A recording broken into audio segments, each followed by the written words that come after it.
इधर उधर की पुस्तकें पढ़ करके नोट्स लेकर के भागवत जी को नहीं लिखा जी। ये विद्वानों की शैली है और ऐसा करके पीएचडी मिलता है। कहीं की ईंट कहीं का रोड़ा, भानुमति ने कुनबा, दैट्स पीएचडी।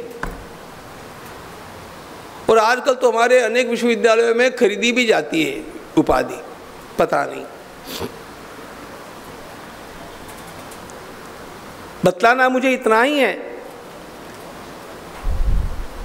कि ये विश्वविद्यालयीन जो स्कॉलर्स होते हैं ना, उनके ग्रंथों का विश्वास मत करना परमार्थ के लिए। बाकी बातों में आपकी बात आप जाने, लेकिन भगवत प्राप्ति के लिए ये ग्रंथ किसी काम के नहीं है। भगवत प्राप्ति के लिए काम के ग्रंथ है ज्ञानेश्वर महाराज के, तुकाराम महाराज के, संत तुलसीदास जी महाराज के, मीराबाई के, चैतन्य महाप्रभु, इनके ग्रंथ काम के, क्योंकि इन्होंने भगवत अनुभव लिया है।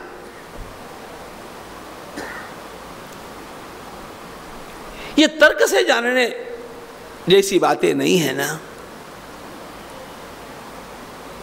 तर्को प्रतिष्ठा, मां तर्क की प्रतिष्ठा नहीं।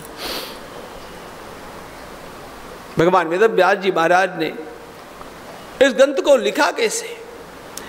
हमारे ऋषियों का, हमारे संतों का अभ्यास ही ऐसा था। परमात्मा का ध्यान करते, ध्यान में परमात्मा के लीला दर्शन प्राप्त होते, और जो ध्यानावस्था में, समाधि अवस्था में देखा वो उत्थानावस्था में लिखा। यही पद्धति, लेकिन ये उनके लिए संभव होता है जिनकी प्रज्ञा सिद्ध हो गई। जये सिद्ध प्रज्ञे चे निलाभे, मनच सारस्वते दुभे, मग सकल शास्त्रे स्वयंबे निगति मुखे।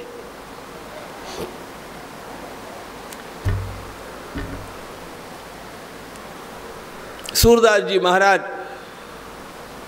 हिंदी साहित्य के सूर्य कहलाए।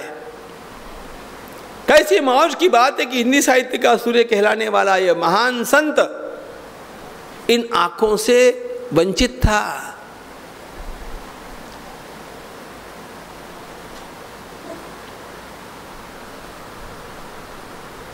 कैसे सूरसागर प्रकट हो गया? चंद्र सरोवर में अपनी कुटिया में बैठ करके अपने प्यारे कन्हैया को रिझाते रिझाते साक्षात सूरदास जी महाराज को उनकी लीलाओं का दर्शन होता, और जो दर्शन होता वही लोग लिख लेते। सूरसागर ऐसे बना, सूर सूर तुलसी ससी उड़ुगण केशव दास, अन्य कवि खद्योत है जहां तह करत प्रकाश। जाने दीजिए, मैं आपको एक, जिन्हें मैं सारे संसार का सबसे अलौकिक संत मानता आया हूं, और बिना किसी संकोच के सारे व्यासपीठ से कहता हूं कि ऐसा कोई संत अन्य मुझे दिखता नहीं है। उन संत श्री गुलाबराव महाराज की जीवनी आपको यदि स्टॉल पर मिल जाती है, लेकर के पढ़िएगा। ऐसा संत कोई हुआ ही नहीं। प्रज्ञा चक्षु, आयु के पहले वर्ष में ही नेत्रों की ज्योति चली गई। 34 वर्ष की अवस्था में शरीर त्यागा,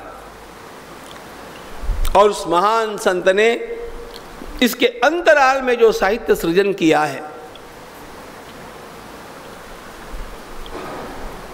वेदों से लेकर के आज के विज्ञान तक सबकी समीक्षा है, सबकी। ये संसार के सर्वोत्तम, सर्वलोकोत्तर संत। संतों में तुलना नहीं करनी चाहिए, संतों की तुलना होती भी नहीं है। अंतरंग में सभी संत एक भूमिका पर होते हैं, लेकिन बहिरंग में हमें प्रेरणा देने के लिए आप देखिए तो सही, संसार के किसी भी ग्रंथ में जो कुछ ज्ञान था वह सब गुलाबराव महाराज को उपलब्ध ही था। और जब उनसे पूछा गया कि महाराज ये सब आपके मुख से कैसे निकलता है, महाराज ने कहा, अरे ज्ञानेश्वर महाराज ने समाधि से प्रकट होकर के जिस समय मेरे मस्तक पर अपना हाथ धर दिया, उसी दिन सारे शास्त्र मेरे लिए अनावृत हो गए। यह कृपा।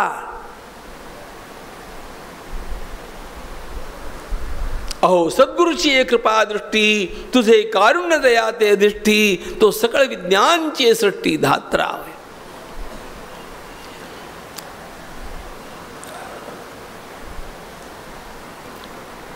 कभी उनका जीवन देखिए, कभी उनके साहित्य को थोड़ा सा। 134 ग्रंथ उनके हैं, गलती हो गई, 132 ग्रंथ, एक एक ग्रंथ अलौकिक।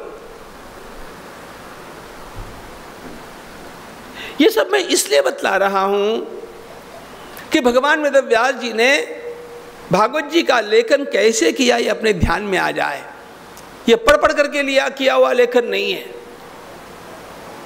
ये ध्यान और समाधि अवस्था में साक्षात भगवान की लीलाओं का दर्शन करके जो लिखा गया वो यह ग्रंथ है।